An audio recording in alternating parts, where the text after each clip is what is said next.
Long is the way, and hard, that out of hell leads up to the light. Milton in Paradise Lost. Hello once again, I'm Don Jackson. The poet Virgil, on the same theme, wrote, "It is easy to go down into hell. Night and day, the gates of dark death stand wide. But to climb back again, to retrace one's steps to the upper air, there's the rub, the task." End quote. Isn't it always the way? It's easy to find your way into trouble, and not so easy to find your way back. A maze, with the heartbeat of the internet.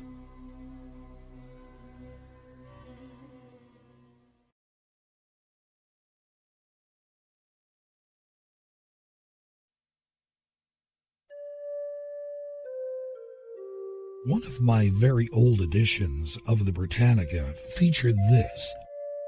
In Athenian legend, Theseus is the son of Aegeus, king of Attica.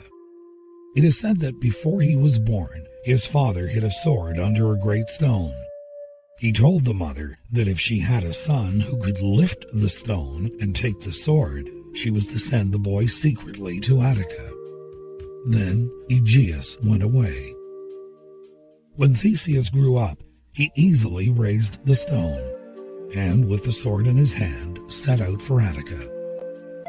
After he arrived in Attica, Medea, who had become the wife of Aegeus, found out who Theseus was and tried to poison him. But Theseus drew his sword, and Aegeus, recognizing it, hailed him as his son and successor. Every year, Athens had to send a tribute of 7 young men and 7 women to King Minos of Crete. They were delivered to the Minotaur, a monster, half bull and half man that dwelt in a labyrinth, a structure with winding and confusing passageways. Theseus offered to go with the victims and slay the Minotaur. As usual, the ship departed under black sails, which Theseus promised to change to white if he were victorious. When Ariadne, the daughter of King Minos, saw Theseus, she fell in love with him. She gave him a long thread, which he was to use in escaping from the labyrinth. Theseus slew the Minotaur and followed the thread out of the winding passages. Then he set sail for Athens. He forgot to change the black sails to white, and Aegeus, thinking his son dead, threw himself into the sea. The sea was thereafter called the Aegean. End quote. But the story doesn't end there, even though few of us learned what happened after. Theseus of Attica. He married Andiope, queen of the Amazons. Later, he helped carry off young Helen, daughter of the king of Sparta, and even tried to capture the wife of Pluto. But the god of the underworld caught him and imprisoned him in Hades, where he remained until Hercules came to his rescue. The Athenians refused to receive their king again. Theseus went to Sicros, where he died. End quote. You should have no problems finding the maze in this music video.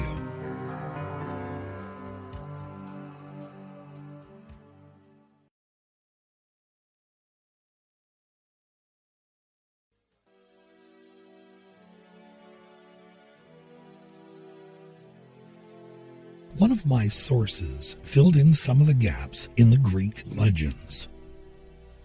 Daedalus, a figure in Greek mythology, for some reason aroused the anger of King Minos. The king threatened him with death. In order to escape from Crete, Daedalus and his son Icarus tried to fly from the island. Daedalus fashioned wings of waxen feathers and fastened them to his and Icarus's shoulders. Daedalus successfully flew over the sea from Crete to Greece. Icarus flew too near the sun, and the heat of the sun melted the wax in his wings. As a result, he fell headlong into the sea and drowned. Daedalus in real life was supposed to have been a sculptor and architect. There may have been such a person who lived on the island of Crete 1,500 years before Christ. In Greece, there were many old temples and statues whose origins were unknown to the Greek people. The Greeks believed it was Daedalus who planned them. They also regarded him as a teacher of carpentry, metalwork, and other crafts, and as the founder of the artists' guilds or associations. It was Daedalus who was thought to have built the Labyrinth for Minos, king of Crete.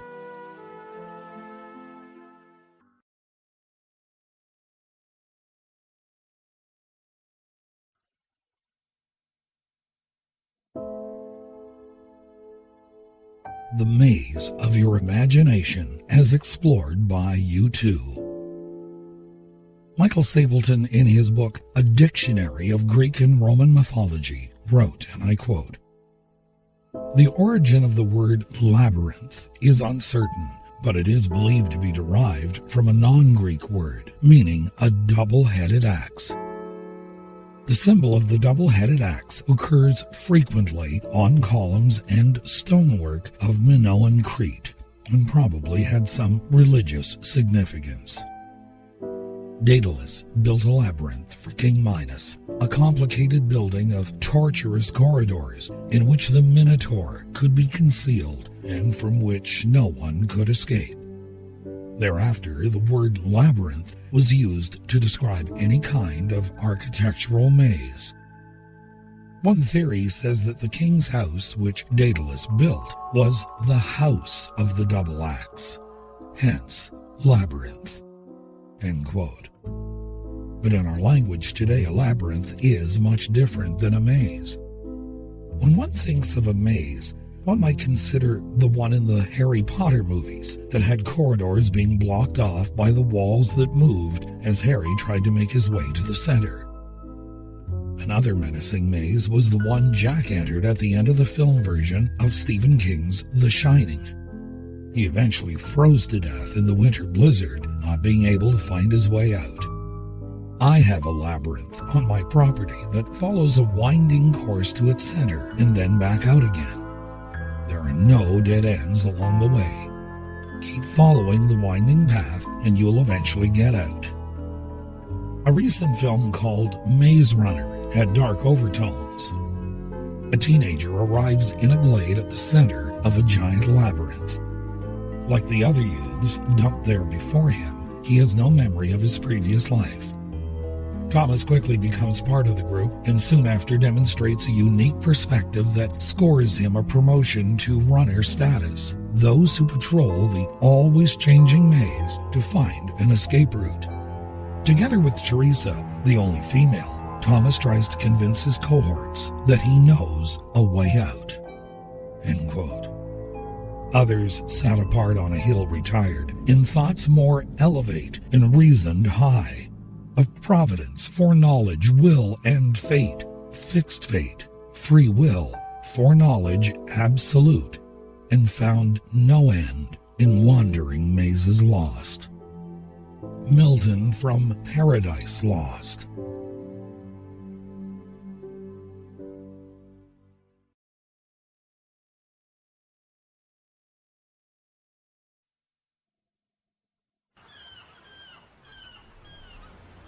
Whatever happens, the caves are my only shelter from the biting Atlantic wind that's making an ice skin of my wet clothes. So I up onto the first balcony and force myself to step through the leathery, lumpen seals. In a black cave, I sit and listen to their calls echoing through the labyrinth that tunnels into the cliff. Any beyond the seals is a sound that freezes my heart. The sound of the sea murmuring and whispering, booming and crashing, deep In the labyrinth, the wind swirls the voice of the sea all around me, until I feel I'm standing in a seashell, and I don't know if the noises are inside or outside my head. An excerpt from Mermaid Kiss, Siren Calls, from the novel Soundtrack by Julie Bertogne, and published in 1999 by Mammoth Books in England. Mazes are meant to confuse, whereas a modern-day labyrinth had one way in and a simple way back out. In fact, a maze could also be considered a state of bewilderment. Philip Stanhope, 2nd Earl of Chesterfield, in a letter to Lady Russell. The letter was dated 1661. Stanhope wrote, "I am lost in love's labyrinth." Edward Saavedra, from Unpublished Poems, wrote, "Lost inside the labyrinth of the rose, I look for meaning, find only beauty. To bloom and fade is the rose's duty. But why? It neither asks nor knows." John Donne gives voice to this state of bewilderment when he wrote, "Poor intricated soul, riddling, perplexed, labyrinthical soul."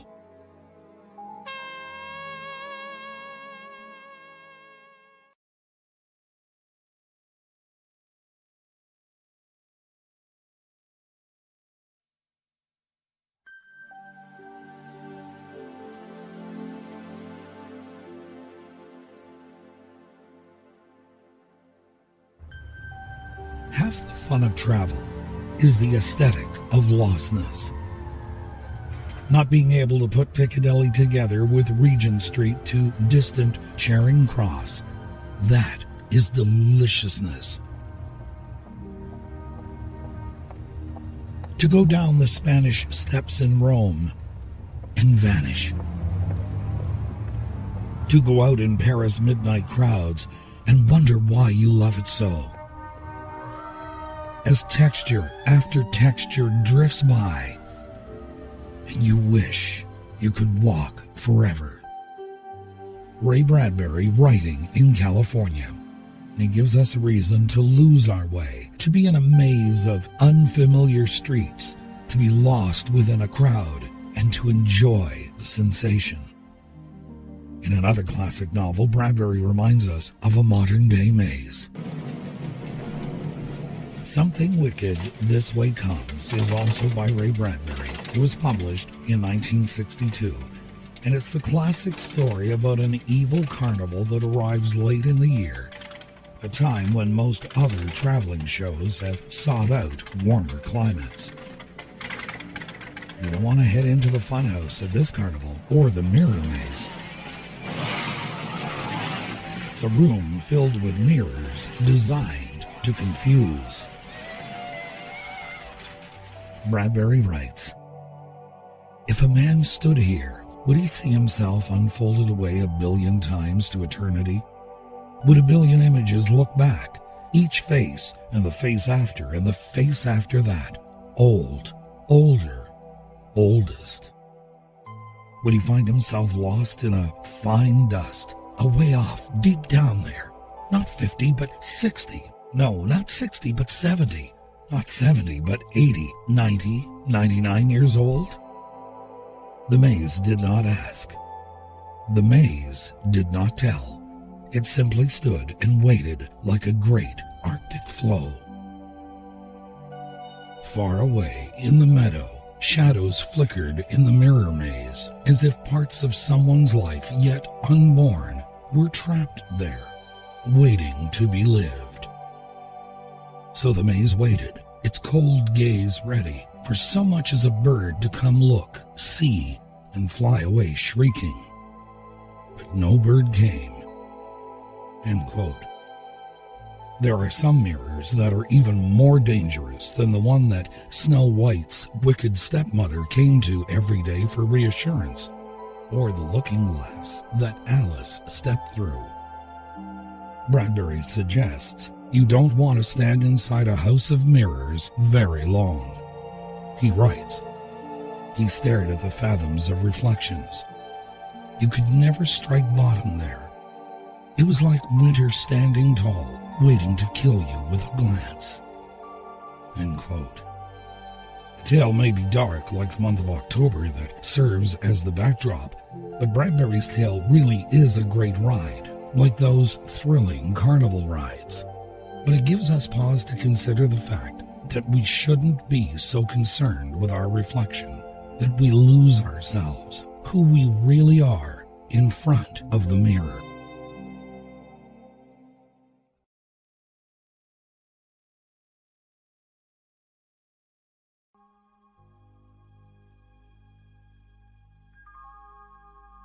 It was a rich cream color, bright with nickel, swollen here and there in its monstrous length, with triumphant hat boxes and supper boxes and toolboxes, and terraced with a labyrinth of windshields that mirrored a dozen suns.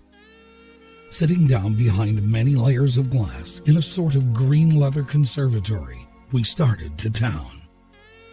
An excerpt from The Great Gatsby, and a description of Gatsby's car. You know, the mirror maze comes in many shapes and sizes. This is an excerpt from a novel by a best-selling author. It contains another kind of maze. Susan considered the bugs the most maddening asset of computer programming. Because computers followed a scrupulously precise order of operations, the most minuscule programming errors often had crippling effects. Simple syntactical errors, such as a programmer mistakenly inserting a comma instead of a period, could bring entire systems to their knees. Susan had always thought the term bug had an amusing origin. It came from the world's first computer, the Mark I, a room-size maze of electromechanical circuits built in 1944 in a lab at Harvard University. The computer developed a glitch one day, and no one was able to locate the cause. After hours of searching, a lab assistant finally spotted the problem. It seemed a moth had landed on one of the computer's circuit boards and shorted it out. From that moment on, computer glitches were referred to as bugs. Finding a bug in a program was a process that could take days. Thousands of lines of programming needed to be searched to find a tiny error. It was like inspecting an encyclopedia for a single typo. End quote. An excerpt from Digital Fortress by Dan Brown, published in 1998 by St. Martin's Press. Galileo in Il Saggiatore wrote, and I quote, "Philosophy is written in this grand book, I mean the universe, which stands continually open to our gaze. But it cannot be understood unless one first learns to comprehend the language and interpret the characters in which it is written. It is written in the language of mathematics, and its characters are triangles, circles, and other geometrical figures, without which it is humanly impossible to understand a single word of it. Without these, one is wandering about in a dark labyrinth."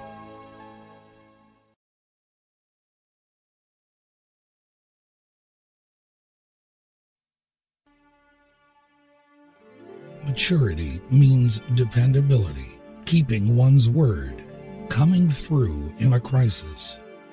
The immature are masters of the alibi. They are the confused and the disorganized. Their lives are a maze of broken promises, former friends, unfinished business, and good intentions that somehow never materialize. An excerpt from What is Maturity?